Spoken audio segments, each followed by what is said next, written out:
Minister Sherry Arite, Minister for Environment, Science and Technology, says that she wants to bring in legislation to ban all second-hand vehicles from being imported into the country. Um, and I completely agree with the sentiment. I completely agree that something needs to be done about the environment, and especially proactively in Africa. Um, okay, so I totally understand where she's coming from with the legislation, but I would say, in my opinion, that she is forgetting that whilst they may officially say we are a middle income country, that's not the truth on the ground, full stop. Um, where are Ghanaians meant to get the vehicles to run the businesses they plan to build um, if they're not second hand? Someone has already made this objection, which is that we're not a country that can afford to buy brand new cars every single time we need a car. Um, that's just not. I mean, even in the UK, people don't buy first-hand cars. They don't buy brand new cars often. It is second-hand. So what I don't understand is how she thinks this is a feasible idea. I have a different plan. The ban can be put on hold, phased in. And over a very long period of time, I'm not talking maybe one term or two terms, I'm talking a very long period of time that will see at least two or three presidents oversee it. Which is this. Phase one, you need to get the public money-making vehicles to be of the standard that they contribute to the economy properly without the adverse effects of the climate change, etc. What do I mean by that? I mean taxis, I mean trotros, I mean trucks that are doing the services of ferrying people and goods up and down the country need to get to the stage of being eco-friendly.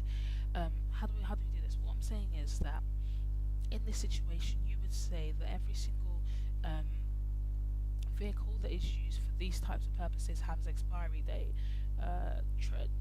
Taxis have theirs, and it is based on car by car, having been given a state-governed MOT service, and checked how old parts are and things like that. Because obviously there's a lot of chop and change and stuff.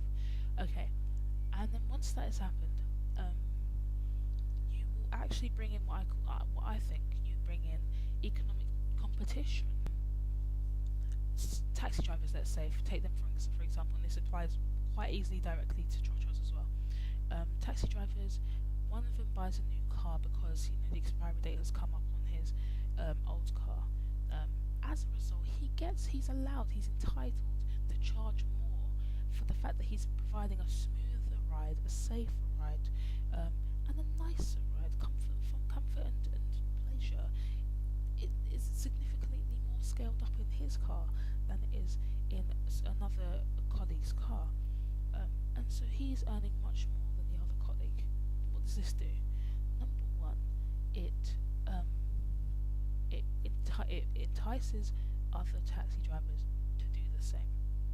They also want to get a newer car to be able to charge more, but also it brings down the prices of taxis at the same time, because for the passenger at least, you're not going to pay crazy amounts for what is the second-rate car, second-rate taxi ride. So they have to bring down prices in order to entice passengers in. So the price generally goes down for the general public to use taxis and trotros in this case. But equally, those who have newer cars have more money, and those who have older cars want to get the newer cars so they can also have more money. Okay, I think this works. This is still a good idea. In that way, you will see probably a faster progression onto new cars than you would in any other situation where you've banned it, because actually what that creates is public unrest, feeling that the government don't understand their plight, because every new term buys new cars for their government, and everyone else is running around in 4x4s when the rest of the nation is running around in So that's one thing. Um, Another thing is that, okay, so that's phase one. That's the public, privately owned vehicles. Then there's the privately owned vehicles. Then you bring in people who are earning this amount of money should be able to afford this type of car.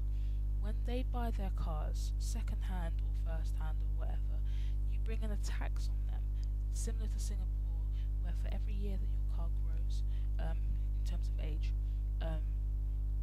you are taxed an extra percentage on that car, as your road tax. That means that once it gets to an stupid amount, in Singapore, I believe they cap it at 15%. First of all, the government is increasingly earning more money from older cars. Second of all, you're going to want to change up your car more often, because that takes you back down to the 1% or the 5%, whatever the baseline is going to be, bracket. You're paying less on your travelling. That's one thing. And rich people always try to hold on to their money, so they're going to find different ways of doing that. And it actually might be cheaper for you to buy a new car than it is to keep paying the tax, the extra percentage tax on an old car. In that case as well, in phase two, you can bring in what Singapore bring in is an age limit. No car over this age can be on the road, and then the wealthy will be checked and and sorted out in terms of that. Take that, phase two done. Phase three, the poorer people of privately owned cars. This is going to be the hardest one, because obviously this is the crux of my objection to the minister. But I would say that with everything else that's happening, with the fact that chos are becoming cheaper to use if they're old, people mention to save money. Phase three for the poorer privately owned private cars won't really be a problem for the nation, because a lot of the nation do use public transport, and this will all be covered in phase one, and also by the government's own public transport ecological agenda. Standardly, you won't see that many.